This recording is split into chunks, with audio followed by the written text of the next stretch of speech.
my very first YouTube video. So, hi, let me introduce myself. My name is Yulianti Ranjija, and I'm an English tutor, and I also create content on TikTok. So, this is my TikTok username, and this is my Instagram username. Please follow for more. And yeah, I will have you with English.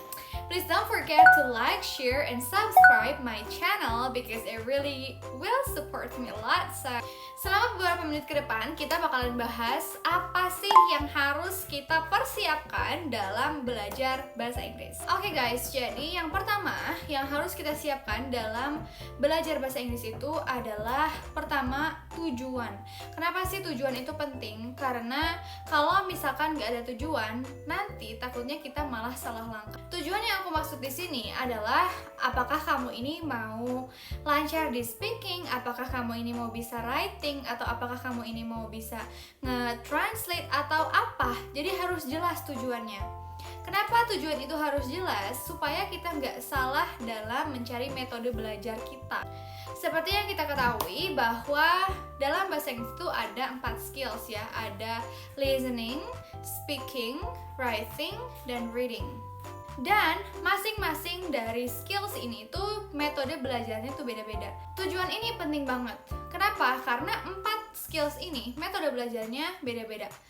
Reading punya metode belajarnya sendiri, speaking punya metode belajarnya sendiri, listening punya metode belajarnya sendiri, dan writing juga punya metode belajarnya sendiri. For example, ketika kamu nggak punya tujuan, misalkan kamu tuh nggak tahu nih mau belajar bahasa Inggris tuh mau lancarnya di bidang apa, mau fluentnya di bidang apa, mau expertnya di bidang apa. For example, kamu mempelajari writing, padahal misalkan tujuan kamu tuh pengen speaking, of course it's gonna be really hard. Dan pasti di tengah jalan tuh kamu akan ngerasa kok gini sih, kok gitu sih, dan nanti di tengah-tengah jalan kamu bakalan ngerasa stuck. Kok gue nggak bisa-bisa ya? Padahal sebenarnya mungkin bukan kamu yang nggak bisa, tapi metode belajar kamu yang nggak cocok sama tujuan yang kamu mau capai. Jadi pertama kita harus tentuin dulu apa sih yang mau kita capai. Mungkin pertama kita mau speaking.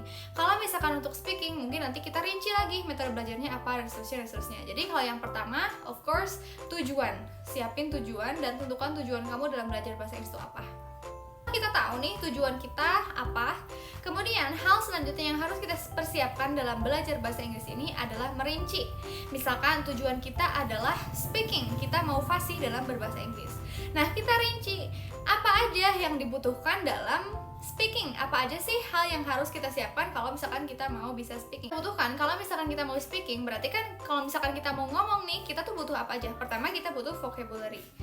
Berarti kita harus ngumpulin vocabulary dulu. Terus selanjutnya kita harus tahu grammar, karena dalam bahasa Inggris itu ada yang namanya grammar, dan itu beda sama bahasa Indonesia. So, kita harus tahu apa yang kita harus persiapkan setelah kita tentukan tujuan. Begitupun kalau misalkan kita mau writing. Oh, misalkan dalam writing ini kita butuh vocabulary tentu. Yang kedua misalkan kita butuh grammar, iya. Dan kita juga butuh referensi. Kita harus lihat nih gimana sih para native speakers tuh kalau misalkan nulis in English tuh kayak gimana. Dan seterusnya. Dan ini berlaku untuk semua tujuan yang lain ya, kayak misalkan speaking, reading, writing, dan listening. Nah, setelah ditentukan, kita yang pertama udah jelasin nih, kita tentuin tujuannya. Yang kedua, tentuin hal-hal apa yang dibutuhkan untuk mencapai tujuan ini.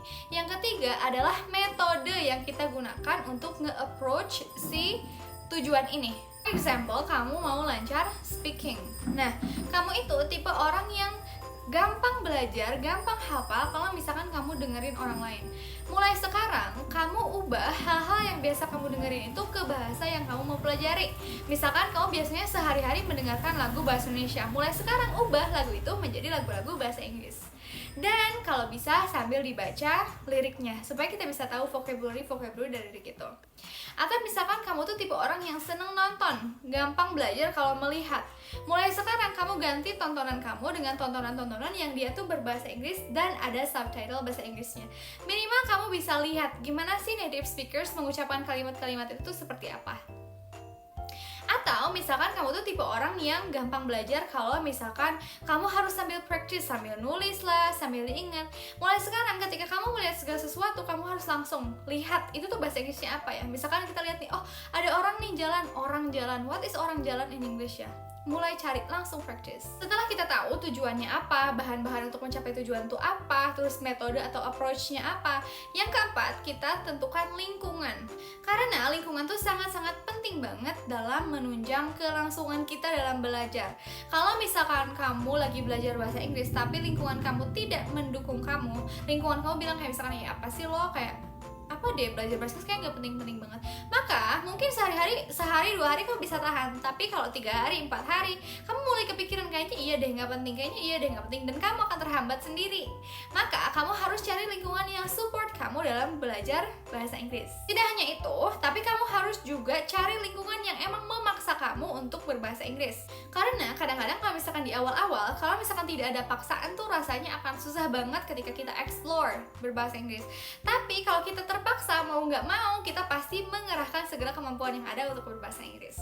Seperti buku Atomic Habits bilang bahwa habits atau kebiasaan itu akan terasa normal kalau misalkan kamu berada di lingkungan yang tepat. Karena kamu lagi belajar bahasa Inggris dan kamu masuk ke lingkungan yang dia tuh mewajibkan belajar bahasa Inggris dan mewajibkan berbahasa Inggris, maka ketika kamu masuk di lingkungan ini, belajar bahasa Inggris itu rasanya normal dan itu sebuah keharusan. Kalau misalkan udah ada nih kayak tujuan, terus bahan-bahan, terus metodenya, approach-nya, terus lingkungannya sudah ada.